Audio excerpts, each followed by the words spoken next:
मैं क्या बनना चाहता था जब मैं छोटा था? मुझे कभी क्या सोचा? पता। मुझे हमने कभी डिस्कस भी नहीं किया। हाँ। मेरा नाम है फ़हद और मेरे साथ है, हसन। और हम आज एक ऐसे टॉपिक पे बात करेंगे जो हमारी लाइफ में बहुत पीछे रह गया है, और हम जिस स्टेज पे भी हैं। क्या कहना चाहते हो आगे? यार थोड़ा एक्सप्लेन करें हमारी ऑडियंस हाँ, को। क्योंकि हम अभी थोड़ी देर पहले ही बैठे। यार मेरे बाल बहुत ख़राब लगे।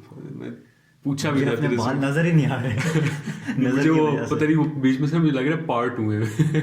और उससे ये अजीब किस्म से, जैसे वो गंडासा कल्चर में नहीं हुआ नहीं मतलब नहीं, तेरी में।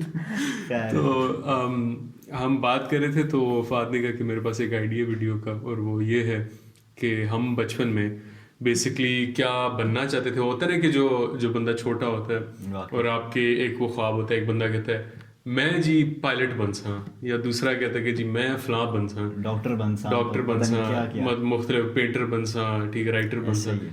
तो वो असा के बढ़ना चाहने से वो ये वो वाली जो पटवारी बात। पटवारी कहाँ से आ गई? भाई आज मैं ना वीडियो जड़ी ना पटवारी जी बस। तो डन हो गया जी।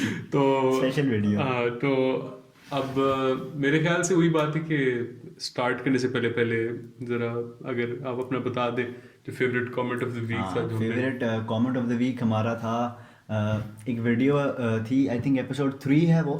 नहीं, 2 है वो। न्यू ईयर की रेजोल्यूशंस थी हाँ, वो। सेकंड एपिसोड हाँ, है वो। Second episode. सेकंड एपिसोड पे कमेंट था अरबाज दारा का, उसका था Bruce Wayne is that you, और वो हसन को भी समझ नहीं आया था, वो सिर्फ अच्छा, मुझे समझ आया था क्योंकि वो मेरे ऊपर अब था। वो उसने कमेंट किया ना, शायद वो वीडियो देख रहे हो शायद ना देख रहे हो, लेकिन अगर देख रहे हो तो अरबाज, जब तूने वो कमेंट किया ना तो मैंने देखा, मैंने कहा हाँ हाँ हाँ, मतलब हाँ, मैंने ठीक देखा, है। मैंने हार्ट कर दिया और मैंने नीचे भी जाके पता नहीं हार्ट दिया या क्या किया, लेकिन मुझे हाँ, समझ नहीं आया, तो तू अभी समझा मैंने दे। एक्सप्लेन किया इसको कि रिसेंटली ना हम लोग अभी हम मतलब हमारा मेरा एक सर्कल है 3-4 लड़कों का, हम लोग इकट्ठे सीजन स्टार्ट करते हैं कोई भी ना टीवी सीरीज वगैरह। मैंने गौतम स्टार्ट किया तो मैंने सबको कहा कि गौतम वगैरह स्टार्ट करो। तो गौतम बेसिकली सबको अगर थोड़ा आइडिया है, वो बेसिकली बैटमैन और जिम गॉर्डन की स्टोरी है। तो जो बैटमैन है ना, उसमें वो बच्चा है, तो उसने उसमें पक्का ना हाई नेक पहनी होती है ब्लैक कलर की। तो मैं जब भी वैसे ही रैंडमली भी हाई नेक पहनता हूँ ना, तो मुझे वो तंग कहते हैं वो Bruce Wayne Bruce is when is that you. तो उसने दैट। कमेंट किया उस वीडियो में कि मैंने हाई नेक पहनी हुई थी, कि Bruce Wayne is that you. अच्छा गौतम, मैंने जब बिल्कुल वो जब सीजन 1 रिलीज हुआ था ना बहुत अरसे पहले, तो मैंने वो पूरा सीजन देखा था, पार्ट 1 जो उसका था, लेकिन उसके बाद पता नहीं मैंने देखा ही नहीं।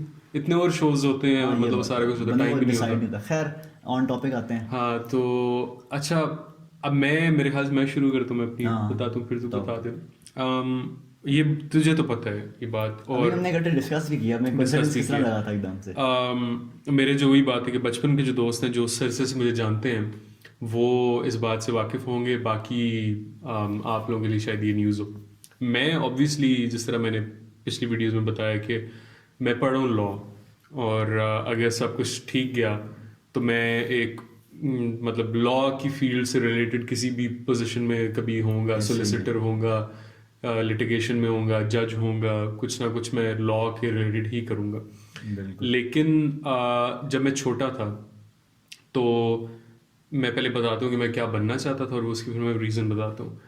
मेरा तकरीबन 10 से 12 साल एक ही शौक था, सिंगुलर। ये नहीं है कि वो मैं मतलब फेंस जंप करता था कि नहीं अच्छा ये बिल्कुल। या ये। एक शौक था और वो था साइंसदान बनना, साइंटिस्ट बनना। साइंटिस्ट। और साइंटिस्ट साइंस में, स्पेसिफिकली एस्ट्रोफिजिक्स में, जो स्टार्स और स्पेस की जो स्पेस से स्टडी है। रिलेटेड ही होती हैं और और उसका रीज़न ये है कि मैं बहुत छोटा सा था, मैं भी रीड नहीं कर सकता था। तो इधर ही पाकिस्तान में, इधर इस्लामाबाद में एक बुक फेयर एक दफ़ा लगा, तो हम बचपन में गए, तो बल्कि वो मुझे ले आनी चाहिए थी, मैं अगली दफ़ा ले आऊँगा। मैं उस बुक फेयर में हम गए तो मेरी ना ऐसी नज़र एक जगह पड़ी, तो एक बुक मैंने उठाई और अब्बू ने देखा, तो अब्बू ने कहा चलो ले लो। मैं 2-3 बुक्स उसमें ली, बाकी वो पॉपअप बुक्स नहीं होती थी, वो तो जैसे हाँ, खोला तो ऑक्टोपस आता था सामने हाँ, से। ऐसे ही है, ऐसे ही। तो एक वो मैंने बुक ली, साथ दूसरी वो क्या थी, वो थी चिल्ड्रंस इंसाइक्लोपीडिया, और मुझे रीड नहीं करना आता मैंने था। वो पढ़ी है बुक, यस। देखियो ना, वो वाइट कवर उसका बिल्कुल बस सिंपल सा लिखा हुआ है, लेकिन वो जब मैंने बुक खोली ना उसमें इतनी मज़े की इमेजरी कार्टून्स बने हुए। अब जैसे और साथ साथ फैक्ट्स और इस टाइप की चीज़ें लिखी हुई हैं। अर्थ का जो वेट है वो नीचे लिखा हुआ है, तो ऊपर कार्टून क्या बना हुआ है कि 2-3 बंदों ने ऐसे अर्थ को ऐसे उठाया उठाया हुआ हुआ है, और कि ये लिखा हुआ है एक जगह पे कि मतलब साल में कितना पानी जो है हम गाड़ियां धोने में और मतलब नहाने में ज़ाया करते हैं इंसान। Facts basically. तो वो मतलब ना वो शावर में एक बंदा खड़ा हुआ है, ठीक है, मतलब वो इमेज वो कार्टून बना हुआ है, तो वो मुझे बड़ी इंटरेस्टिंग लगती थी। और मैं ऑलमोस्ट इमीडिएटली उस वक्त ना I was hooked on science. मैंने कहा यार science is the way to go, and I still am to to an extent. लेकिन वो करता रहा, पर इस चीज़ में सबसे बड़ा जो हिच आया, जैसे हिकअप आया एक किस्म का, वो ये था कि मैं मैथ्स में बहुत बुरा हूँ। मतलब सब मैं समझ सकते हैं। मैं था O1 में फतेह जी, और हमारे ना मतलब O लेवल्स की तैयारियां वो सारी O2 में और O3 में एग्जाम्स होते थे। मैथ्स का जब मिड टर्म आया तो मेरे 120 मार्क्स होते थे मैथ्स के ना। मेरे ये शायद तुझे पता है 120 में से मेरे आए थे 7 मार्क्स। और मेरे जो सर टीचर थे, सर जिया उनका नाम था, मैं स्कूल नहीं बताऊंगा, मैं इम्प्लिकेट करने वाली बात नहीं है, वैसे मैं सबको एक पता story- सर जय कहाँ गया। तो देख रहे हो वैसे तो mostly। उन्होंने मुझे नाम दे दिया 007 का और वो पूरा साल। लेकिन फिर मैंने सर जिया से ही पढ़ा, वो घर पे मुझे पढ़ाने आते थे, और एंड में मेरा मतलब एक अच्छा ग्रेड आ गया, काफ़ी रिस्पेक्टेबल, पास नहीं, काफ़ी अच्छे ग्रेड्स में पास किया। तो एक किस्म की रिडेम्पशन होगी। लेकिन मैथ्स में मैं हिस्टोरिकली बहुत बुरा रहा हूँ, और उस चीज़ ने मेरी मतलब वो जो साइंटिस्ट बनने की ड्रीम थी, साइंसेस पढ़ने की ड्रीम थी, वो मार दी। और तू अपनी स्टोरी बताएगा हाँ। कि तेरा किसी। अच्छा, अभी जब मैंने इसको आइडिया डिस्कस किया, मैंने बताया कि यार मतलब ये आइडिया है मेरा ना, इस पे हम बात करेंगे बैठ के, इस पे हम अपना ओपिनियन देंगे कि हम क्या बनना चाहते थे। तो कोइंसिडेंटली मतलब मैंने क्या बोल दिया, Coincidentally। हाँ कोइंसिडेंटली, ठीक है, एक ही बात। हमारा ना मतलब ये चीज़ हमारी यह कि हमें आज तक नहीं पता था ये वाली बात। इतने अर्सा हो गया कि मैंने भी सोचा कि यार मुझे शायद ना, कभी एक दफ़ा हमने ये बात की, लेकिन मेरे ज़हन से मेरे भी नहीं जहन से वाकई निकल गई कि मैंने कहा यार मुझे भी ना साइंस बड़ी पसंद थी, कि मतलब मुझे साइंस में मेरे हमेशा अच्छे नंबर आते थे, हमेशा ही अच्छे आते थे। ऑल दो हाँ, साइंस में मेरे भी बहुत अच्छे नंबर आते थे। 8th तक ना, जब तक साइंस सब्जेक्ट रहा है, उसके बाद आगे वो डिवाइड होगी ना फिजिक्स केमिस्ट्री और बायोलॉजी वगैरह में। उससे पहले मुझे साइंस इतनी पसंद थी ना, सबसे पहले तो मेरा जो तोड़ा ना एक मतलब, और उसी मुझे स्पेस वगैरह में बहुत इंटरेस्ट था। मैं कहता था यार एस्ट्रोनॉट बनना है यार, मतलब जाना है, ठीक है, मून पे ना। मैंने एक वीडियो देखी थी, मुझे आज भी याद है, वो ना एनिमेटेड, वो भी एनिमेटेड वीडियो थी, ठीक है। उसके अंदर ना मतलब आई डोंट रिमेंबर वो कौन सा, पता निक था या पता नहीं निकोलोडियन था, पता नहीं कौन सा चैनल, डिज्नी चैनल पे कोई वीडियो थी। उस पर ना वो दिखाते हैं कि रॉकेट में एक बंदा जाता है ना, तो वो तो मुझे बड़ा ना वो मेज मुझे उसने हाँ, किया। वो मेरे ख्याल से मैंने देखी हुई है कि एनिमेटेड शॉर्ट है वो, यस एक मैंने, हाँ, वो मेरे ख्याल से देखा वो उसका वो टाइटल के लिए जगह पे आता था पहले डिज्नी के। तो वो मतलब तुम बड़ा मुझे हुआ, तो खैर मतलब मैं बहुत जना, हसन है ना, हसन बहुत लिटरेचर गीक है, लाइक मतलब इसको ना लिटरेचर के बारे में बड़ी चीज़ें पता होती है, इन्फॉर्मेशन होती है रैंडमली चीज़ों के बारे में। मैं बिल्कुल भी ऐसा नहीं हूँ, तो मुझे वहाँ से एक बड़ा वो हुआ। खैर आगे जब फिजिक्स और केमिस्ट्री आई, केमिस्ट्री मेरी कुछ बेहतर थी, फिजिक्स तो ना पूछे ना। फिजिक्स हसन तो यकीन मान, मैंने फिजिक्स मैथ्स में ना मैं कहता था भाई मैं अल्लाह करे पास हो जाऊँ, और यही हुआ, खैर मर मर के पास हुए। इवन दो उस टाइम तक ना मेरा वो हट चुका था, लेकिन मुझे एक टाइम पे वापस ये चीज़ वापस आई। क्या आई कि बाबा ने ना IST नहीं है, इंस्टीट्यूट ऑफ स्पेस टेक्नोलॉजी, यहाँ पे ना कोई काम किया, बहुत अच्छी यूनिवर्सिटी है। तो मुझे बाबा ने कहा साथ चलो ना आज वैसे ही ना। हसन मैं उस टाइम पे अपना ना इंटर क्लियर कर चुका था, और मैं यूनिवर्सिटीज़ के लिए अप्लाई कर रहा था, ठीक है, मैंने इवन अप्लाई कर दिया था यूनिवर्सिटीज़ के लिए। मैं उधर गया तो वो जो सारे वहाँ पे फेक शटल्स और उन्होंने जो चीज़ें बनाई हुई हैं, उनके जो डेस्क मैंने सारे, पिक्चर्स देखी हुई हैं। यार वो मुझे इतना अमेज किया। तो मैंने वहाँ पे ना मेरा माइंड हसन मीडिया, यहाँ तक मैं मीडिया चूज कर चुका था, मेरी फील्ड थी, मुझे पसंद था मीडिया। हल्का सा ना ऐसे कहते ना जर्क आता है माइंड में कि यार मैं अभी भी ना ऑप्शन है, हाँ, फ्लेम्स रीइग्नाइट हो जाते हैं, अभी भी ऑप्शन है। तो वहाँ पे एक बंदा था जो मतलब हमारे साथ था ना, तो उसने वैसे ही पूछा क्या कर रहे हो ना, तो कहता है जी आपको स्पेस वगैरह का शौक नहीं है, आप एरोस्पेस इंजीनियरिंग वगैरह करें ना। तो मैंने कहा जी इंजीनियरिंग मुश्किल है, कहता है नहीं शौक है तो हो जाएगी। उसने मुझसे एक सवाल पूछा, कहता है फिजिक्स में कितने मार्क्स थे। आगे से मैंने क्या जवाब दिया, मैंने कहा मैंने तो ICS में फिजिक्स ली नहीं थी, मैंने तो स्टैट्स ली थी।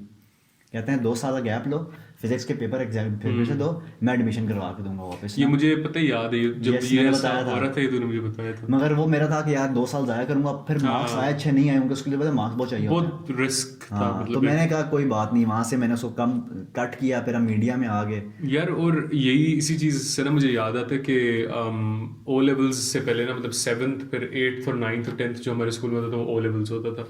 तो 7th में मेरे, क्योंकि मैथ्स में ना वो 007 वाले ज़माने से पहले 7th में भी मेरे बहुत बुरे, मैं फेल हुआ मैथ्स में। अच्छा। और I had to resit my exams for maths. और मतलब ना समर्स में बकायदा कुछ जून वगैरह में मुझे बुलाया गया, जो फेल हुए थे ना मैथ्स में उनको दोबारा बिठाया गया। उसमें खैर मैं पास हो गया, और I had to make the decision कि क्योंकि O लेवल्स में आप सब्जेक्ट चूज़ करते हो अपने, बिल्कुल। अकाउंटिंग वगैरह होते हैं और ये साइंसेस होती हैं सारा कुछ। तो I had to make the decision between choosing the sciences या choosing these subjects. तो उस टाइम वो फिर बहुत अजीब सा टाइम था, even though I wanted to choose the sciences of course, लेकिन वो वही बात कि वो फिर फिजिक्स केमिस्ट्री और मैथ और वो सारी चीज़ें, बात है, ये तो मैंने फिर चिकन आउट कर दिया, मैंने इजी राउट ले लिया. इजी तो नहीं था खैर, अकाउंटिंग था आगे, लेकिन अकाउंटिंग और बिजनेस और कंप्यूटर मैंने चूज कर लिया. पर मैं उस चीज़ को वैसे सच्ची बात है थोड़ा सा रिग्रेट भी करता हूँ, इवन दो अब मैं लॉ में आया हूँ, मैंने लॉ में काफ़ी सब्सटैंशियल इंटरेस्ट डेवलप कर लिया, मतलब ठीक भी हूँ उस तरह पढ़ने वगैरह में. लेकिन ये कि वो ना एक व्हाट इफ जो होता है ना कि यार व्हाट इफ आई हैड मतलब chosen sciences and what if I had gone to a school of science, और मैं भी साइंस पढ़ रहा होता और एस्ट्रोफिजिक्स पढ़ रहा होता है कि मैं बायर होता या मैं कुछ और पढ़ रहा होता और आगे मेरी फील्ड ही होती. तो मैं वो ख़त्म करते हुए बस मैं ये बात करना चाहता हूँ कि एक चीज़ बहुत इंपॉर्टेंट है मेरे ख्याल से, और वो होता है कि टीचर्स का जो रोल होता है बहुत, कि जब आप मेजर रोल आपके सामने एक बच्चा आता है ना, वो कहते हैं कि मैंने साइंस में, बाकी सब्जेक्ट्स भी हैं यार, बहुत अच्छे अच्छे सब्जेक्ट्स हैं, लेकिन साइंस एक ऐसा सब्जेक्ट है कि देख साइंटिस्ट्स बहुत बड़ा इम्पैक्ट कर, मतलब उनका इम्पैक्ट बहुत बड़ा होता है दुनिया में. हम जिस कैमरा से रिकॉर्ड कर रहे हैं, हम जिन लाइट्स के नीचे बैठे हैं, ठीक है, जिस घर के अंदर बैठे हैं इसमें जो इंसुलेशन हुई है, ठीक है, ये दरवाजे इनके ऊपर जो लॉक्स हैं, और ये जो फ़ोन है जो रिकॉर्ड करे ऑडियो, ये सारी चीज़ें, इसमें बहुत हैवी इम्पैक्ट होता है साइंस का और इसकी रिसर्च का. तो अगर कोई स्टूडेंट कहता है कि यार उसने साइंस मतलब परस्यू करनी है, उसको साइंस का शौक है, तो मेरे ख्याल से उसको बिल्कुल भी डिस्करेज नहीं करना चाहिए कि ओ वो मुश्किल है या उसके एग्जाम्स बड़े टफ हैं. वो उस चीज़ को इनकरेज करना चाहिए, जिस तरह वो उन सर ने कहा ना कि गैप ईयर लो, इवन तो वो रिस्की था लेकिन उन्होंने एटलीस्ट इनकरेज तो किया ना, तो उन्होंने अपनी तरफ से अच्छा काम कर दिया. तो बस ये फूड फॉर थॉट आपके लिए यही है कि और आई गेस यार ये मेरे ख्याल से मेजॉरिटी के साथ यही होता है. हाँ, मतलब they wanted to be something but they turned out to मतलब परस्यू समथिंग एल्स. वो डिपेंड करता है हर चीज पे. ये बहुत कॉमन है वाकई. तो ये बस फूड फॉर थॉट है आपके लिए, आप सोचें और आप हमें बताएं कि आप क्या बनना चाहते थे और आप क्या बने, और क्या पता आप जो बनना चाहते थे वो बन रहे हो. कई लोगों के साथ ऐसा होता है. अगर ऐसा है तो मतलब बहुत बहुत आपको मुबारक हो ब्रो. और सिस जो भी है तो हाँ तो या आंटी अंकल भी हो सकते हैं, बच्चे भी हो सकते हैं. तो हम फिर आपको मेरे ख्याल से मिलते हैं फ्राइडे को. यहाँ वीडियो एंड करते हैं. टेक केयर जी, और अल्लाह हाफिज़, अपना ख्याल रखिए. और फिर हम हसन लाइक, फहद सब्सक्राइब, लाइक कीजिए और सब्सक्राइब कीजिए. ठीक है जी.